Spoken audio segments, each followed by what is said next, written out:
Olá, vamos começar mais um Papo na Gama. E no programa de hoje nós vamos falar sobre prevenção do afogamento, com o professor Valtecir Lopes, consultor técnico da revista Emergência, membro do Conselho Consultivo da Sobrasa, Sociedade Brasileira de Salvamento Aquático e docente dos cursos de pós-graduação da Universidade Gama Filho. Professor Valtecir, seja bem-vindo para o nosso programa. Professor, diariamente 4 crianças e adolescentes de até 14 anos morrem afogadas no Brasil. Quais ações são necessárias para reverter esse quadro e como prevenir o afogamento entre crianças e adolescentes? Isso não é nada agradável, né? O Brasil está no ranking, né? Ele está no ranking aí com o 3º lugar que mais causa afogamento. Estima-se pela Organização Mundial de Saúde que morram todo ano 500 mil pessoas por afogamento. É a 3ª causa de morte evitável. No Brasil, os dados de 2010 da Sociedade Brasileira de Salvamento Aquático e do Dr. Davi Spilman, os dados mostram que foram quase 7 mil pessoas morreram em um ano. Ou seja, nós temos 21 afogados por dia e você acabou de citar aí um aí. São 4 de 14 anos morrem por dia de afogamento, né? O afogamento ele é a morte silenciosa e para o afogamento a prevenção é a arma principal, seria a prevenção. É triste isso para a gente, ter várias vidas ceifadas assim e não tendo tanto ênfase na prevenção, né? Não se investe tanto na prevenção e também não se investe tanto na formação, às vezes, do profissional para lidar com essa situação, né? Entendi, professor. E um caso de afogamento? Acontece o afogamento e até chegar ao resgate ou mesmo a equipe de salvamento, o que deve ser feito inicialmente? Inicialmente a gente tem várias situações. Vamos supor, se for numa piscina, a pessoa que sabe nadar, ela vai entrar e evitar correr no máximo, porque ela escorrega. Se ela escorregar, ela vai ser a segunda vítima. Pior que ter uma vítima é ter a segunda, o socorrista lesionado. Então, assim que ela acessar a vítima, retirar. Aí vamos supor, foi num lago, o que eu faço? Você vai entrar, você vai ser a segunda, nadar, a pessoa, para você treinar hoje o guarda-vida, o guarda-vida tem que ter um excelente condicionamento físico, mesmo assim, ele não entra sem o equipamento, né? Inclusive nós vamos ter algum congresso agora no final de julho, sobre afogamento aqui em São Paulo, e um dos focos vai ser sobre os equipamentos do guarda-vida. Por exemplo, em outros países, o guarda-vida, ele entrou no serviço, ele fica com o seu equipamento, o seu flutuador. Ele não solta o seu flutuador para nada. Então o guarda-vida teria que ter um flutuador, mas está falando no nosso caso, não é o profissional. Tá? No nosso caso, para ele acessar a vítima, ele teria que jogar alguma coisa para essa pessoa agarrar. Uma corda, um pedaço de galho, alguma coisa que ele pode flutuar. Até um coco flutua, uma garrafa PET flutua, alguma coisa nesse sentido para ele flutuar. Pois bem, ele acessou a vítima está inconsciente, tirou a vítima, está no local seguro. Já está acionando a emergência ou acionou antes, porque alguém viu, acionou pelo celular. Agora a medida é ver se a vítima está respirando. Se essa vítima não estiver respirando, nesse caso há necessidade de ter ventilações. Então, se ele tirar a vítima da água, até em torno de 2 a 5 ventilações iniciais, esse protocolo até europeu, do Comitê de Ressuscitação Europeu, diferentemente do American Heart, que ele não preconiza muito as ventilações quando não é profissional, né? Então, a Sociedade Brasileira recomenda até, e o Comitê de Ressuscitação Europeu também recomenda que as pessoas sejam treinadas em fazer compressões e ventilações. Se não conseguir 5, pelo menos 2 ventilações. Fez essas 2 ventilações, se for profissional ou se for treinado para tal, ele vai checar pulso do lado dele. Não tem pulso, ele vai fazer a ressuscitação. 30 compressões e 2 ventilações. 30 compressões, 2 ventilações, até o retorno da pessoa. Pode acontecer dele retirar a pessoa e ela está no grau 5, que a gente chama de parada respiratória isolada. Só parou a respiração. Aí, nesse caso, não tem necessidade de comprimir o tórax. Mas como é que ele sabe que está em parada respiratória? Se o profissional foi treinado e sabe checar pulso, tem pulso, mas não respira, ele vai manter uma ventilação de 12 a 20 por minuto. Ou seja, a cada 5 segundos ele vai tentar fazer um boca a boca, pinçando o nariz, abrindo a via aérea e tentando ventilar uma insuflação a cada 5 segundos. E a cada 1 ou 2 minutos ele vai parar para checar pulso, porque pode ter parada cardíaca. Então a primeira coisa que acontece quando a pessoa entra na água, a gente divide o afogamento em 6 graus. Não é necessário gravar os graus, isso é específico para profissional de emergência. Esses que trabalham como guarda-vidas, né? Teoricamente os bombeiros, SAMU também, né? Mas por trabalhar muito no pré-hospitalar, acabam não gravando esses graus de afogamento. Mas a título de curiosidade, para ficar didático, a gente podia ir rebaixando uma pessoa até a parada cardíaca. Vamos supor, se ele cai na piscina e está se debatendo, você achou, você tirou, aquilo é um resgate. Tá? A pessoa sai andando, sai chorando, né? Aí tem o grau 1, ele ficou se debatendo mais tempo, aí ele sai mais fadigado, aí quando você tira ele tá todo, né, desmininguido lá no chão assim, né? Aí essa pessoa também acaba, não tá tossindo, ou não tem tosse, não tem espuma nem na boca e nariz, acaba liberando essa pessoa, teoricamente. No grau 2, essa pessoa já ficou um pouco mais tempo se debatendo na água, está se debatendo um pouquinho mais. Ele já sai tossindo, pode ter um pouquinho de espuma na boca e nariz, esse a gente já chama de grau 2. Nessa situação, o guarda-vida já ventilaria a vítima aí com oxigênio nasal em torno de 4 litros. Aí outra situação, pior ainda, a pessoa já está no grau 3, já está se debatendo, ficou mais tempo um pouquinho na água, talvez a mãe foi atender o telefone, ela acabou ficando um pouquinho mais na água, não é necessário decorar essa sequência, eu vou dar um resumo disso para ficar fácil, tá? Então no grau 3, ela fica um tempinho mais se debatendo ali na água, aí quando tira e está saindo espuma na boca e nariz, está respirando, saindo um pouquinho de espuma na boca e nariz, aí o guarda-vida, ele teria que ventilar próximo de 15 litros de oxigênio, se tivesse. Ah, eu não tenho oxigênio. Esquece o oxigênio, deita ele de lado, do lado direito de preferência, falo por quê. E aí vem o grau 4, aí a vítima se debateu, ficou um pouquinho mais tempo na água, né? Ficou mais tempo um pouquinho, e isso é individual, de pessoa para pessoa, ok? Mas esse ficou um pouquinho mais na água, está mais fadigado, ele já não tem pulso radial, e você já está bem rebaixado, o risco de parar a respiração é grande. E aí, pior que isso, eu tenho uma parada respiratória isolada, você tirou ele, é o que eu acabei de comentar. Né? Você abriu o via aérea e não respira, você tentou ventilar 2 ou de 2 a 5 ali no início, 2 ventilações, ventilou, aí checou o pulso, ele tem pulso, puxa, mas não respira, você vai respirar por ele. Tá? Existe a probabilidade dele voltar, parar, voltar, parar, voltar, parar, e nesse volta e para, pode parar o coração. Aí vai ter que fazer ventilação e compressão, 32, 32. Aí teria que ter as ventilações. Vamos supor, eu estou aqui no estúdio com vocês, numa entrevista, e de repente alguém cai aqui. Se ele caiu, olha a necessidade de colocar a boca nele. Ó, se ele caiu aqui, o problema dele ou é cardíaco, ou ele vai estar respirando, os extremos se tocam.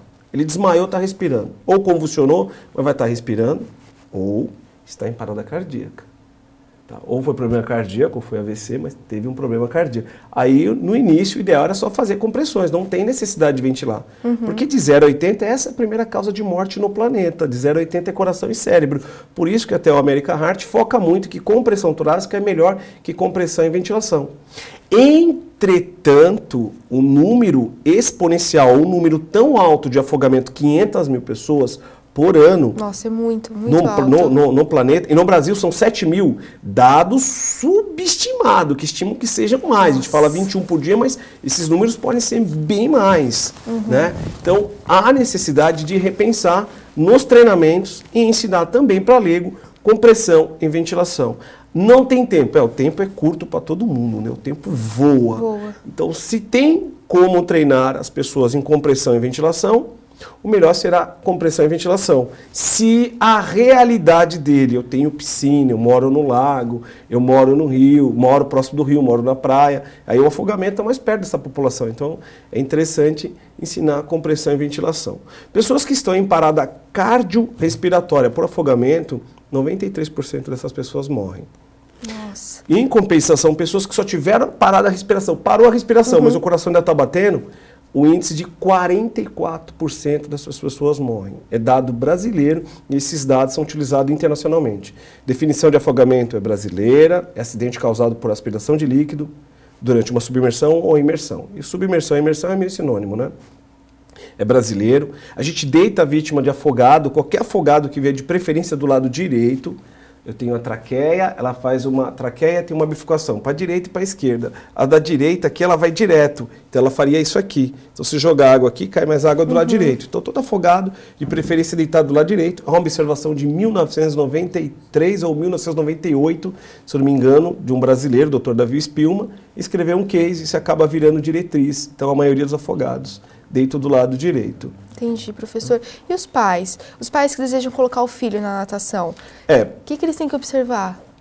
Os pais, antes de falar só dos pais, eu queria só fazer um resuminho desses graus. Pode fazer, a vítima professor. caiu, Valtecírio, não gravei nada nesse negócio de grau, de afogamento, não tem necessidade. Se ela caiu, você retira, tá? Se tiver tossindo, saindo espuma na boca e nariz, você deita ela do lado direito. Deixa ela deitadinha, ela está respirando. E se ela não estiver respirando? Aí você vai tentar fazer um boca a boca. Aí o que mais? E vai comprimir o tórax. É só deixar ele numa posição reta e firme, compressão e ventilação. Faça um curso de primeiros socorros, procurem, tem lugar que ensina esses tipos de cursos aí. Que é importante. E para os pais, né, a dica, quero levar meu filho para natação. Pô, a natação é tão importante, a gente fica 9 meses dentro da água, né? A gente fica 9 meses dentro da água, eu estou esperando um, eu não, minha mulher está esperando um agora, né?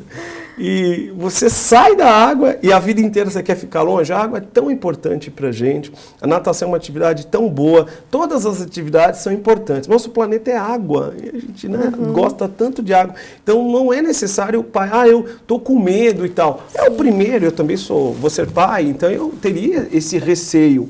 E aí, qual é a dica? Veja qual é a metodologia da escola de natação. Converse com o professor, converse, não só conversar, você vai acompanhar as aulas. O professor ele tem limite de criança, então, de preferência que a academia também tenha guarda-vida. Mas se um número estipulado, por exemplo, o correto é ter, sei lá, 4 crianças e 3 pessoas. Olha, se eu tiver crianças, vamos supor, assim, de 4, 5 anos, 2 anos, aí eu vou ter que ter o professor lá dentro com ela. Natação para bebê é 1 para 1, geralmente é 1 para 1. Não é isso? Natação para bebê. Mas não, é 4, 5 anos, é uma piscina rasa, ela colocou lá a plataforma, ela vai deixar a criança, vai ficar talvez 5 crianças, um professor, um em cima, para ele olhar o que está acontecendo, porque o que está embaixo não está vendo, o que está embaixo está vendo eles, e está vendo outras coisas. Então, por isso que é necessário também ter o guarda-vida em uma academia. Quando eu tenho um local cheio, eu tenho um professor dando aula focando aqui. Mas um garoto pode afogar lá e eu não vejo. Então. Aí eu tenho que deixar 2 ou 3 de fora olhando, cuidando da segurança. A academia não tem condição de ter um guarda-vida, vai ter que colocar um professor para cuidar dessa segurança, que não é o ideal. O ideal é que contrate um profissional para fazer isso. Então ele fique triangulando ali a piscina, onde tem, mas minha piscina é pequena e tal. Então um professor dentro e um professor fora. E usando bom senso aí. Seria o básico, então. Aí tem um professor dentro e um professor fora. De preferência, quando eu tiver crianças ali, um dentro e um fora. Entendi, e nunca deixar, hipótese alguma, alguém nadar sozinho. Pode ser até um profissional. Não pode deixar. Porque qualquer mal súbito pode acontecer com qualquer um. Ou de repente está nadando de costas, não viu a bandeirinha, bate a cabeça, perde. Isso vale para pessoas da terceira idade, por exemplo, que fazem aulas de hidroginástica? Ou não? Não, para terceira idade eu tenho um professor dando aula de hidroginástica ali, que está com ele, né? Então não tem tanto problema assim. Eu tenho outro professor de fora. De preferência que fiquem 2 na piscina, um dentro e um fora, né? Agora, quando é aula de natação, você fala, eu trabalho com atleta. Não, o professor não vai nem entrar, ele está fazendo exercício, ele fica do lado de fora. Outras coisas que os pais têm que tomar cuidado é com aquelas boinhas. Uma coisa é um profissional de educação física especializado para trabalhar com natação, tem experiência e trabalha com as boinhas. É uma ferramenta que ele sabe usar e como ele vai usar. Já o pai tem que tomar muito cuidado com essas boinhas de braço, porque elas escorregam. Então, boinha não é segurança. E não ensinar isso para a criança. Ideal que coloque numa academia que tenha um profissional que vai ensinar a nadar. Porque o principal é ensinar a nadar. Então, eu tenho uma piscina em casa, essa piscina está fechada. Essa piscina é fechada, eu moro numa chácara, né? Tá fechado, eu tenho uma sobrinha de 7 anos. Tio, quero ir para lá. Ela está fazendo aula de natação. Eu falei, então é o seguinte, o dia que eu estou fazendo isso com a minha sobrinha. Então, como é que você vai? Eu queria ir na casa do tio. Então é o seguinte, eu vou fazer um teste com você. Se você conseguir flutuar tantos segundos, vamos falar 5 ou 10 segundos, no meio da piscina e sair sozinha, o tio vai deixar você vir na casa do tio. Mesmo assim, a piscina é fechada e ela só vai instalar comigo e a piscina é fechada. Então tem uma grade de 1,5 m né? É 1,5 m, tem as distâncias lá de 10 centímetros lá de uma a outra para nenhuma criança passar ali, mesmo porque eu tenho um cachorro também, que ele pode entrar e pode se afogar. Pode. Então eu tenho o cachorro, tem um filhote e tem um grande. O filhote é curioso, vê o grandão que entra na piscina sabe nadar, só que ele tem uma rampa, sai, o pequenininho já não vai conseguir fazer isso, então, ele também pode morrer afogado. Sim. Então eu deixo fechado ali o tempo inteiro. Ou seja, a prevenção, ela tem que estar junto com segurança. Andar não tem junto. Como separar as duas, a né, prevenção professor? é o segredo.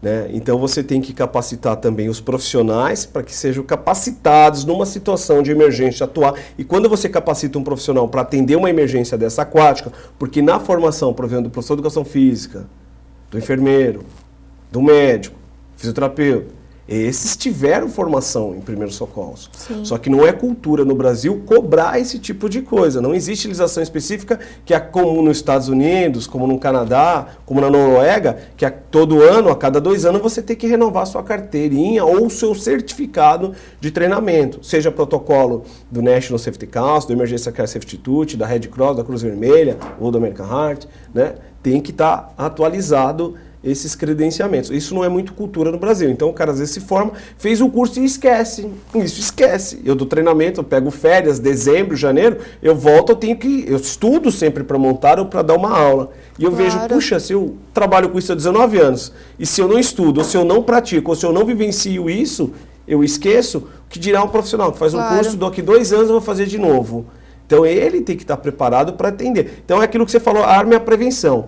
Mas vamos supor, falhou o Estado que não criou legislação, falhou o município que não criou a legislação, falhou o pai, falhou o professor, falhou todo mundo. Aí eu vou ter que entrar com a emergência. Então eu vou ter que aprender para nunca usar, mas eu vou ter que aprender a fazer isso. E tenho que aprender fazendo, né? Claro. Professor, muito obrigada pela sua presença. A nossa entrevista ela vai se encerrar, mas eu peço que o senhor deixe uma consideração final sobre a prevenção de afogamento. Obrigado. Então a prevenção, vocês podem entrar no site da sociedade, sobrasa.org.br, e lá tem um monte de vídeos de prevenção para afogamento.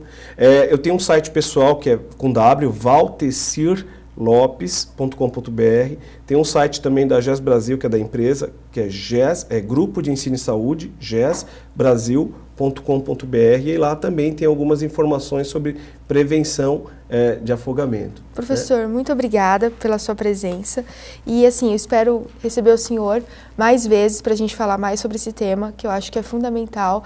Como eu te disse, acho que deveria fazer parte da nossa cultura compreender os primeiros socorros e atender e ajudar as pessoas que precisam. Professor, muito obrigada. A nossa entrevista se encerra e até o próximo encontro.